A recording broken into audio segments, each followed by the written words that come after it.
What is up, everyone? Welcome back to another video. We have had injuries galore again this week. It's time to have a look at my Game Week 31 team selection.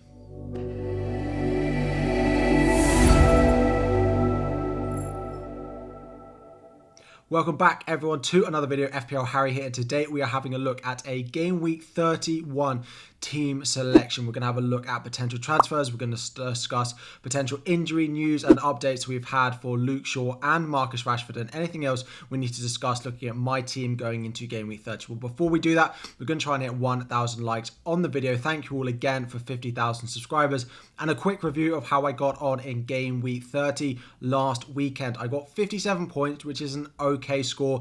It was a small red arrow. I think at a lot of ranks it probably would have been a grey, maybe a small green, but when you're fighting with the top 1k, it did sadly give me a small red arrow, and my time in the top 1000 did draw to a close as I dropped from 870th down to 1040th, so just outside, but it did drop out slightly. Returns were okay, particularly up front was where I got. Of course, I brought in Erling Haaland this week. He did get his 2 goals, getting him 24 points as my captain. Ollie Watkins also returned well very late. Congratulations if anyone captained him as well. That very, very late return, but he continues to look really strong.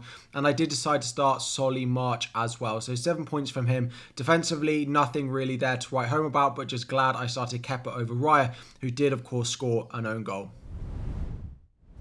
So looking at my team for next week, it looks really that the defensive moves I was planning on making are needing to be put on hold because of the other transfers I'm going to make. It sounds particularly like Luke Shaw is going to be back reasonably soon, particularly with the press conference that we've had from Erik ten Hag on Wednesday. He says, Luke, I expect him to be back at short notice, which means even if he's not necessarily back for Game Week 31, because I'm playing my free hit in Game Week 32, they then play Tottenham in Game Week 33. By the time I really need him in Game Week 34, the chances are that he'll be back in the Manchester United squad, in the Manchester United starting 11. However, the issue comes when we start to look at what was said about Marcus Rashford. So basically he said that he's likely to miss a few games. That is the statement that he is making, and that is the statement where the club are.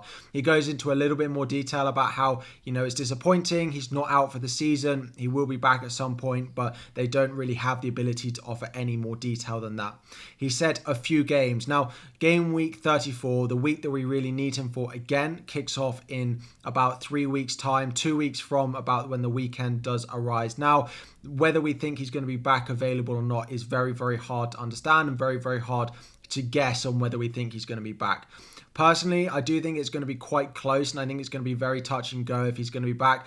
I do think if you have the ability to cover him in your squad in Game Week 31 and 33 as well, it's probably worth chancing it. But if you don't have a good bench, then I don't think there's a problem with selling him, because I think there's a pretty decent chance he's not back fit and available, particularly to start both in that double in Game Week 34. There is a chance that he's back, but if we look at Luke Shaw was taken off as a precaution, and he's still going to be out for at least 2 game weeks of FPL. Marcus Rashford actually had the injury when he was taken off, and it's only 3 weeks until Game Week 34 starts. So if he's going to miss that, he basically needs to be back in time, the same time as Luke Shaw, who was taken off as a precaution. So I do think there's a decent chance that Marcus Rashford does miss Game Week 34, the week we all need him for. So this basically boils down to my potential transfers being 2 moves that I can make this week. I've got 7.5 million in the bank, but just 1 free transfer to be making this week. Marcus Rashford and James Maddison are the 2 players, the 2 midfielders that I'm looking to transfer out this week. And in their place, it's basically 2 players, Jack Grealish and then Mo Salah as well. I did have an Arsenal midfielder in here, but of course I'm free hitting in Game Week 32. Then they play Manchester City in Game Week 33, and then they don't double in Game Week 34 as well. However, Arsenal do continue to look really good, as we saw against Liverpool at the weekend. Martinelli getting all the points. I do like Martinelli, but I do still think I'm going to be favouring the double game week midfielders. Now, Maddison is definitely going to leave my team this week. Maddison will be gone by the deadline. First of all, I have to decide who takes priority in my team out of Mo Salah and Jack Grealish. Now, I know Jack Grealish has returned really well in the past couple of games, but historically for Manchester City, he's not been a player that's hauled. He's not been that reliable in terms of FPL points. So I do still think that James Maddison up to Mo Salah needs to be my number 1 transfer to make this week, my number one move that I should be planning to make over going for Jack Grealish. Now, this then means, do I think that Marcus Rashford to Jack Grealish is a transfer that is worth a -4, particularly for this week and in game week 33 as well. Now, it's worth bearing in mind, if I don't buy Jack Grealish into my team, so I still have Marcus Rashford in my squad, I'll be playing Dominic Solanke. Now, Solanke has a Tottenham away fixture in game week 31, which I don't particularly love, but he has been putting up okay expected goal numbers. Bournemouth have looked okay. Spurs have been leaking goals as well. So it's not the end of the world. And game week 33 as well, he has a Southampton away fixture, which again, there's definitely chances for him to go and get something in there. The only thing is he then doesn't double in game week 34. So if Marcus Rashford is still not available for game week 34, the Rashford to Grealish transfer will likely have to happen anyway. So I basically need to work out if I think that Marcus Rashford is going to be back in time for that double in game week 34, and if I'm happy to just play Dominic Solanke until then.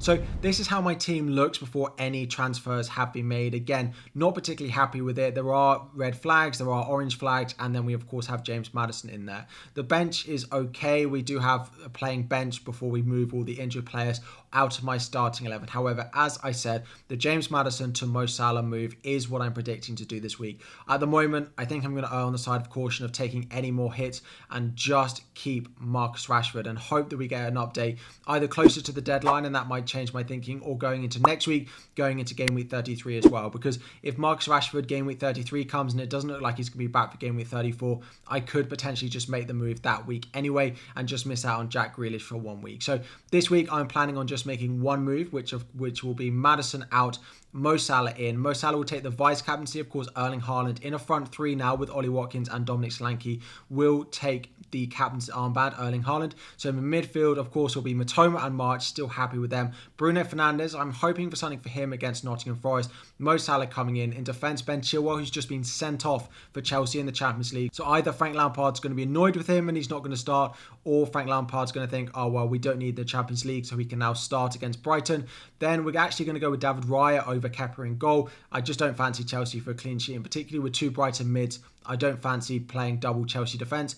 We do have Trippier in there away at Aston Villa, and then I'm currently starting Luke Shaw away at Nottingham Forest, but it doesn't look like he's got a very good chance of playing that, and it'll be Rico Henry away at Wolves coming in. So I'll be starting double Brentford defence over double Newcastle defence this week, just because I don't necessarily back a Newcastle clean sheet given the way Aston Villa are performing at the moment. So 3-4-3 for me this week. There's a small chance I do the Marcus Rashford move, but at the moment, I think I'm erring on the side of caution given the amount of hits I've taken in FPL recently. Let me know what you think about my team. Let me know questions you have. Drop them all in the comment section down below. Are you keeping Marcus Rashford? Are you selling Marcus Rashford? The big question of game week 31. Thank you all so much for watching. As I said at the beginning, we're going to try and hit 1,000 likes on the video. Thank you all for your support. Like and subscribe before you go, and I'll be back again very soon.